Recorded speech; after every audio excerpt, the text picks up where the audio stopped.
please. Good evening, folks, and welcome to tonight's Master Plan Update Steering Committee. Gary, would you lead us in the Pledge of Allegiance, please? Sure. I pledge allegiance to the flag of the United States of America and to the republic for which it stands, one nation, under God, indivisible, with liberty and justice for all. Thank you. Well, I hope that everybody did okay with the three snowstorms that we had over the last 5-6 days, and that you've been able to get shoveled out since then.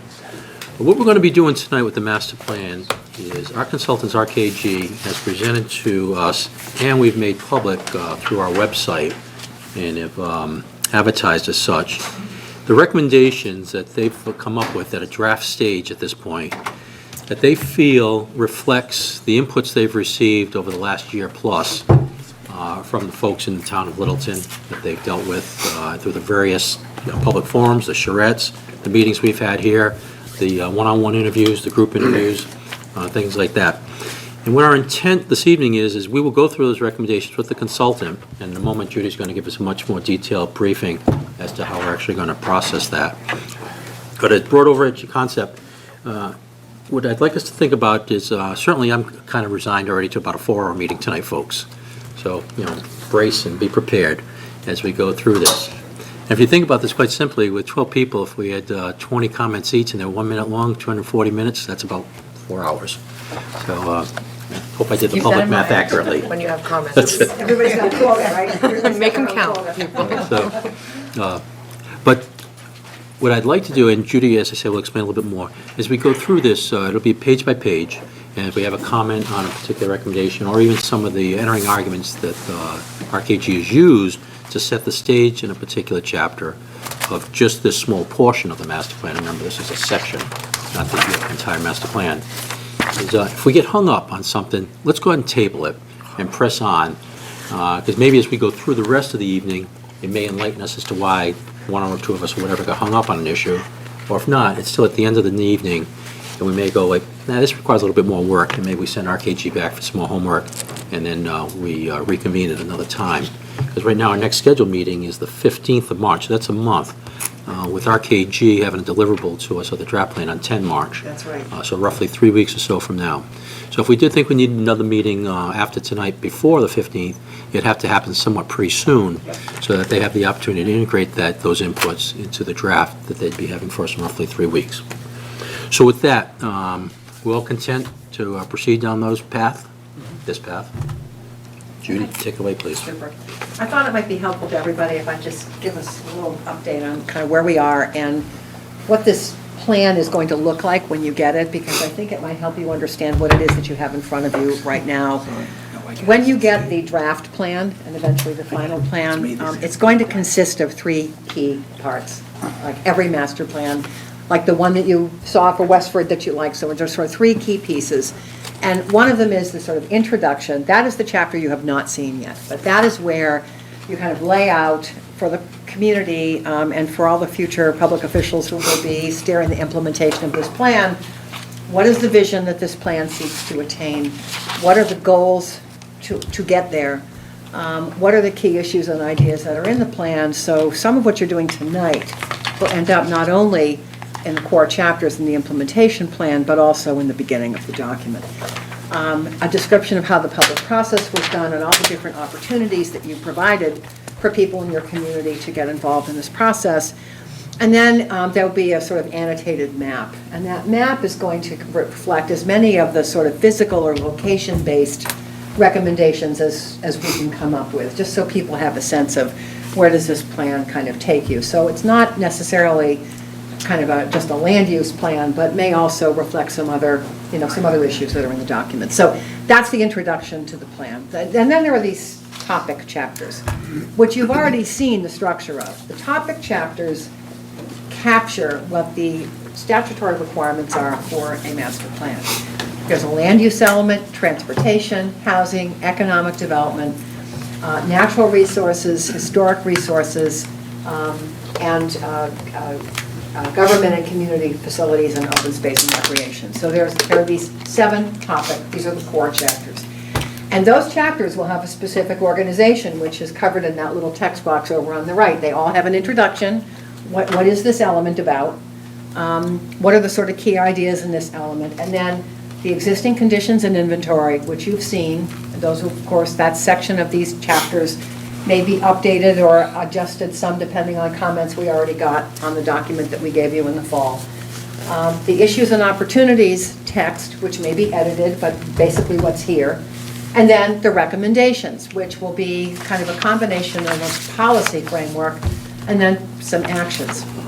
And then there's the implementation plan, which is where you take these recommendations and you put the real sort of specifics on them. It's who's supposed to do this, what kind of timeline does this look like, who's in the lead, whose support is needed, if there's an additional expenditure involved, yes or no. If we know what those cost parameters might be, we might put them in there. If we're not sure because there's some additional planning or design work that needs to be done, that's the best we're going to be able to say at this point. But those are sort of the three key pieces of every master plan. And there will also be an appendix, which I didn't want to bore you with, but sometimes you have big tables that just look hideous in a chapter and you put those in the back of the document. So that is what this document is, and that star on there is kind of where we are tonight. All right, that's the portion of the plan that we're trying to focus on. The chapters, these pieces of the chapters, how do they sort of connect? Well, those are the pieces of them, as I said earlier. There's the introduction, there's existing conditions, there's the issues and recommendations, and then that final piece of the plan, which is yet to be written, is dependent on what happens tonight, and that implementation plan is where you put everything together. It's that chapter that lays out not only an action plan, but also articulates the principles upon which the plan is integrated. So we can't write that till we get through this, and I think that was the point I really was trying to underscore with everybody. We're sort of trying to get to that point. And just to make it clear, throughout all this, what we've been trying to do is listen to what we've been hearing at community meetings, knowing that not everything everybody wants necessarily makes it into a plan, but you have to at least understand what the aspirations and fears are of a community as it's going to grow and change. And we've been trying very hard to listen to all of that between the 3 community meetings and also the charrettes that were done in October. So where we are and how did we get to this place? You have in this document that we're going to be discussing tonight kind of 2 parts for each of those 7 topic chapters. One is a bullet point list of what we think the issues are, which is based largely on what we've heard and what we've seen. And then the recommendations. But I just sort of want to make it clear that some of the stuff that's in the issue summary is really from us. It's kind of what our experience is as planners. God, I wouldn't even want to try to add up how much experience is on this team. But, I mean, we have to be able to come to you and say, after all the other things we've seen and heard and read, this is our best professional judgment. And you get to push back and say, you guys are nuts, or, oh my God, you really understand our community. But the first and foremost, we're hoping for the second. But, it always starts with what have we seen? And that begins with the town tour that we did. We've been here 38 times since last March for a variety of different engagements, not all just the meetings that you guys have had, but other reasons as well. Interviews, we did photo trips, we did the charrettes, we did the field work, and it's a place, and it's a place to us, and I know it's a place to you. The thing you have to keep in the forefront of every master plan is that this is first and foremost a plan for a place. So we're always going to try to be thinking about the place and what are the different parts of the place here and how do they come together. The issue summaries are also based on what we've heard between the interviews and the community meetings and your meetings, and trying to pay attention to what you've been saying, both directly and implicitly, as we've gone through this process. The issue summaries also stem from what we've read. Your town website is actually a rich repository of information. It's one of the better town websites I've seen. So there's a lot of information on there that we have read. We've looked at local data. We've looked at other plans and studies. We looked at lots of maps. We looked at more maps than you want to know. Maps that we made, maps that other people have made. Information we received from your town departments. And on this point, I just have to tell you, the town staff have been marvelous here. You are really very fortunate in this community. Department heads have been forthcoming with data. They've given us feedback. They've told us what their concerns are. And they've been very articulate about it. So it's important to us to hear the staff as much as you hear your residents, because I hate to say it, but it's the truth. Once you move into implementation on this plan, everybody's going to have a role, and the staff will have a key role. So you really have to know, going into an implementation phase for any plan, what is the town's capacity to implement? And some of that's political capacity, some of it's financial capacity, and a lot of it is just human capacity. So we've really tried to kind of reach out and hear what the staff had to say. And then, as I said, finally, the issues are informed by what we believe as professionals. So that's where the issue summaries come from. It's a composite of all of those things.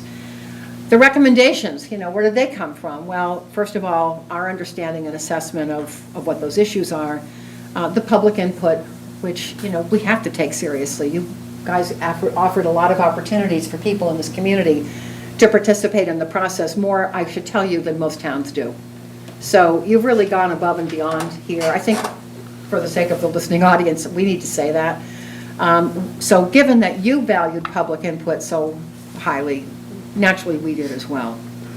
And then our attempt to kind of connect the dots by putting together recommendations that we think are mutually supporting wherever possible. Some recommendations are simply standalone, they are what they are.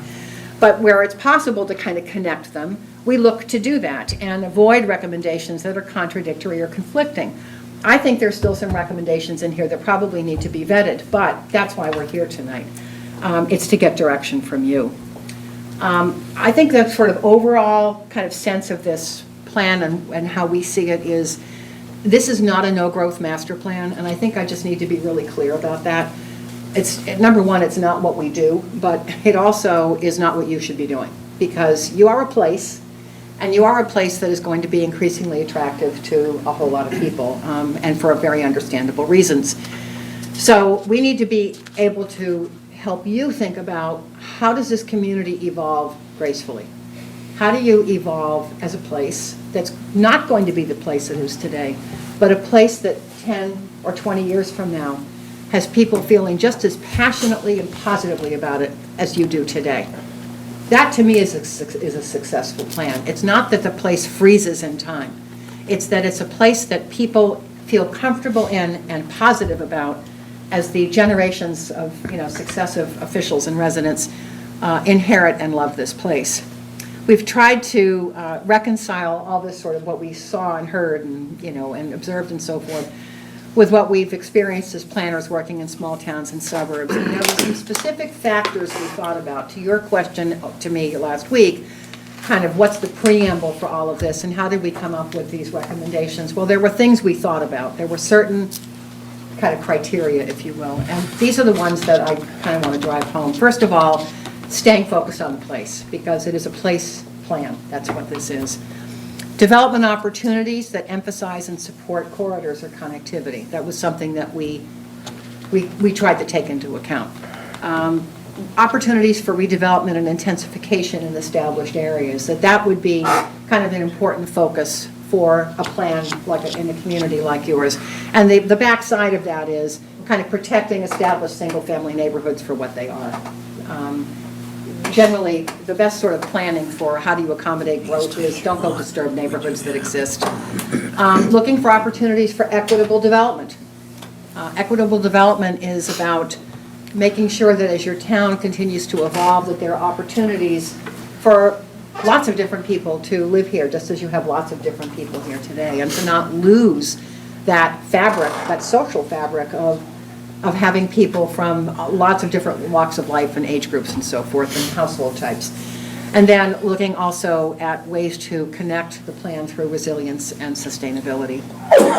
Another kind of theme, if you will, that is in these recommendations is recognizing farms as businesses first and as open space second. And I'm not trying to knock the open space argument, but I often, whenever I work in master plans, I always hear at some point people say, we don't want to have businesses in our residential neighborhoods. You have them. You have them, and it's part of what makes this town so beautiful. So if you want to maintain that beauty, you have to understand that farms are businesses, and we were very kind of conscious of that. I think that the way you're going to see agriculture explained and elaborated on in this master plan is probably in the economic development element more than in the open space element, because these are employers, they have businesses here, and they're an important part of your town. And then the other thing that we all thought about at length was fiscal considerations. That, as you grow, there are more demands on services and facilities here. There are needs for more kinds of facilities and services. How do you bring sort of fiscal balance into the picture as you evolve? So those were the criteria. That's your preamble. Those were the things that we thought about. So what we'd like to do tonight, PJ kind of kicked this off, and I want to just explain it a little more. What we'd like to do as we go through this on a page-by-page basis is not talk about every page. We want to ask you, focusing on the recommendations more than the issues, although certainly we're happy to address any questions that you have about the issue bullets, but we need to focus mainly on the recommendations because we need to get to an action plan for this master plan. We'd like to aim for what I would call a consent list. Let's look at the recommendations. If you have comments about a recommendation that are about wording or about placement in the plan or something that is editorial in nature but not substantive, I recommend that you use the comments matrix that you have to note those changes, because we don't need to talk about that here unless you have some burning desire that I'm not aware of. And so that stuff would end up going in sort of the consent list. So that then what we end up with is whatever number of recommendations need a substantive discussion. I just think that's the most efficient way to do this. I agree, and if we have any latecomers, we might want to give them that context as well. Yes, exactly. I It's think easy to that's- get caught up in those things to make sure it looks good, but you're right, we don't need to discuss it. Yeah. You really don't. I mean, we're more than happy to take editorial or whatever comments, but I don't think you want to take your time No. tonight doing that. We'll see how we get by 10 o'clock, and if we're all through this, it's great. If there are some items that need to be deferred to a second meeting, I mean, something you might want to think about is having a subcommittee kind of work through remaining issues after tonight, but that's a decision you guys can make. There are items in here that involve cost. We have not filled that in yet. PJ asked the other night when we were on the phone, and it's fine. Where we know what a cost number might look like, we're happy to answer that question tonight. But some of these I have not really plugged numbers into yet, and some of them we won't be able to because it's just too premature. But we can certainly tell you for some cost items, is it a $1 sign or a $4 sign? We can do How that. come you keep looking at me? Because I'm worried about you getting filled in. Okay. I'm sorry. Just you noticed to look at me when the money came up. Oh, no. Okay. So that's what we would like to do this evening, if that's all right with you. And I think toward that end, we might as well just jump into this document, if you will. The first recommendations that are in here. Let me ask just a- Yes, of course. Did you have a question? I want to ask committee, is everybody content with this process as we've just been described? This is amazing. I think you can knock it down to 8 o'clock. Yeah, keep praying. Okay, so we're all content? Yes. Oh, yeah. I don't want you to feel rushed. I just want to be efficient about how we use your time tonight, that's all. 7:30. And you're saying you're getting concurrence, so. Okay, It's so well laid out and defined. Thank you. It's a great roadmap. Beat up to that. okay, thank you. Okay, so each page is numbered. The pages are If you numbered. get hard copy or soft copy, however you want to carry on. Take it away, Judy. Okay, so the goals and recommendations for land use begin on the bottom of page 3, and of course that is simply a restatement of the goals, so we actually can go to page 4.